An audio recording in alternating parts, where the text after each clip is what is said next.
every day on Diamond 88.7 FM Ilorin. Shining Supreme.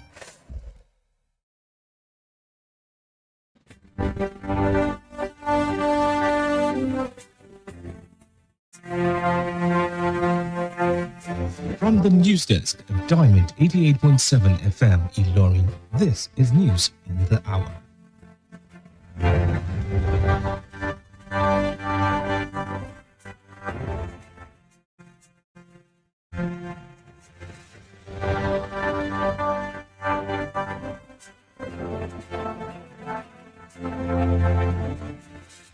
In the headlines, federal government plans deployment of military veterans to secure ungoverned spaces. NNPCL raises petrol price to 839 naira in Abuja, 835 naira in Lagos.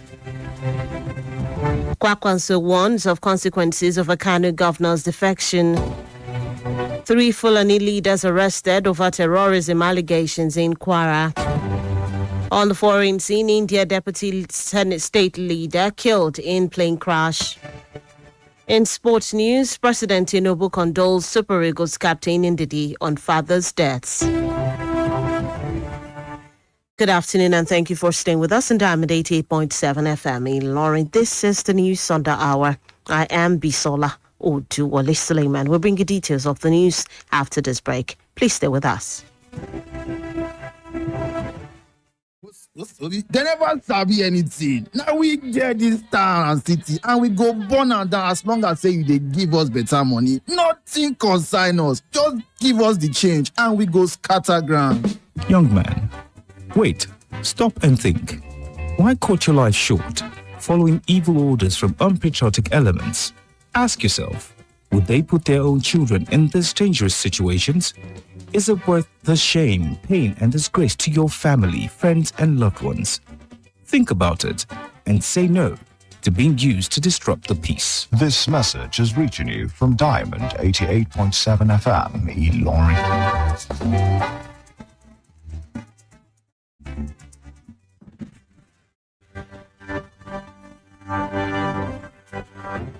Welcome back from that break. Please note that you can listen to us via our website www.diamondfm.net or watch us live on Facebook at Diamond 87 FM and YouTube Diamond FM Ilorin.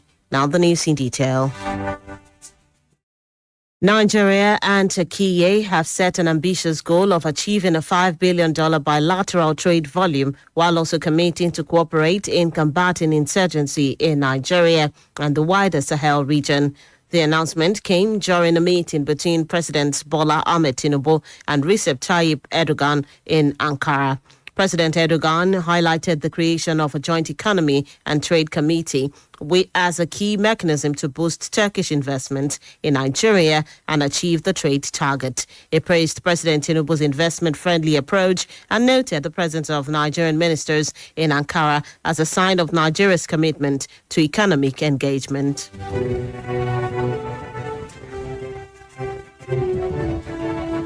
The federal government has announced plans to deploy military veterans to help secure Nigeria's ungoverned spaces as part of a broader efforts to strengthen national security and stimulate economic activities in conflict-affected areas. This followed the inauguration of an 18-member committee by the Minister of Defense, General Christopher Musa, retired, tasked with reclaiming ungoverned spaces for economic viability and repositioning the Nigerian Legion Corps of commissioners and veterans. The committee was inaugurated on Tuesday at the Ministry of Defense headquarters in Abuja, with the minister represented by the Permanent Secretary, Mr. Richard Filangwa. Speaking at the event, Musa said the initiative would complement ongoing military operations by integrating experienced veterans into local security and development efforts. Meanwhile, the leadership of the Nigeria Labour Congress, NLC, has expressed solidarity with striking workers of the Federal Capital Territory Administration, FCTA, despite a court order directing them to suspend their industrial action, describing the ruling as surprising and distasteful. In a statement by its acting General Secretary, Benson Ukpa, the NLC urged the workers not to be discouraged, insisting that the court order could not weaken the resolve of aggrieved workers. The Congress also faulted the court for allegedly failing to examine key complaints raised by the workers, including non-remittance of pension deductions and the National Housing Fund.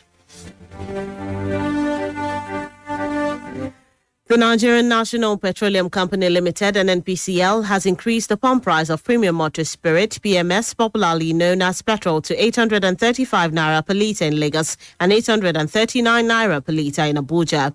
The new prices took effect on Wednesday following adjustment observed across NNPCL retail outlets in the two major cities. The development comes a day after the Dangote Petroleum Refinery also announced an upward review in its PMS price, signaling renewed pressure on fuel costs nationwide. Moving on from that story, the Lagos State chapter of the All Progressives Congress, APC, has declared that the 2027 general elections will be determined by performance and delivery in office, not political polemics or defections. The party was reacting to comments credited to former Osun State Governor Rauf Aregbesola, who argued that the governor's defections could not or would not decide the 2027 polls. In a statement signed by its spokesperson, Olade Josheye, the Lagos APC described Aregbesola's remarks as an attempt to exaggerate the opposition's outcome in Lagos during the 2023 presidential election, stressing that presidential contests are decided at the national level, not by single results in a single state.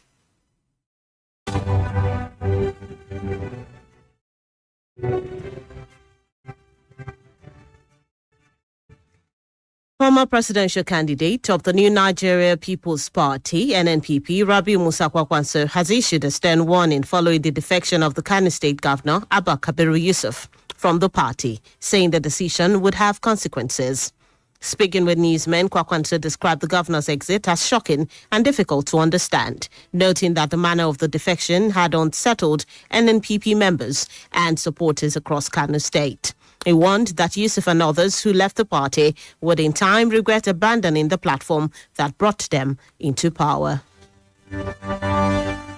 And to news in Kwara State, security operatives in Kwara State have arrested 3 Fulani leaders, including the state chairman of the Miyetti Allah Cattle Breeders Association of Nigeria, Macban, over alleged involvement in kidnapping and the sponsorship of armed banditry. According to security reports, the leader of the Miyetti Allah Cattle Breeders Association of Nigeria reportedly confessed to aiding several kidnapping operations linked to armed Fulani bandits operating in parts of the state. The suspects, all said to be over 60 years old, are individuals expected to promote peace within their communities, but are now accused of fueling violence. And that's it on the local scene. The news on the hour is reaching you from Diamond 88.7 FM in Lorry. We take a short break. When we return, we'll bring you foreign and sports news. In foreign news, Indian deputy state leader killed in plane crash. We'll bring you that story on the foreign scene and some others after the break. To stay with us. Follow us on social media, Facebook, Twitter, and Instagram at Diamond 887 FM. Diamond FM, shining supreme.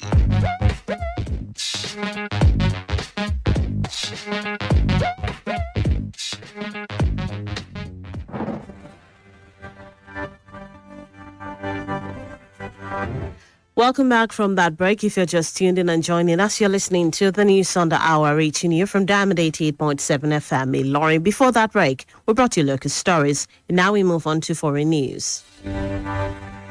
On the foreign scene, an Indian state deputy leader, Ajit Pawar, has died alongside 4 others after a chartered aircraft crashed while landing in western India Wednesday. Officials have confirmed the 66-year-old Deputy Chief Minister of Maharashtra was traveling in a Bombardier Learjet 45 operated by private firm VSR Aviation. India's Prime Minister Narendra Modi described Pawar's death as shocking and saddening, hailing him as a widely respected and hardworking leader.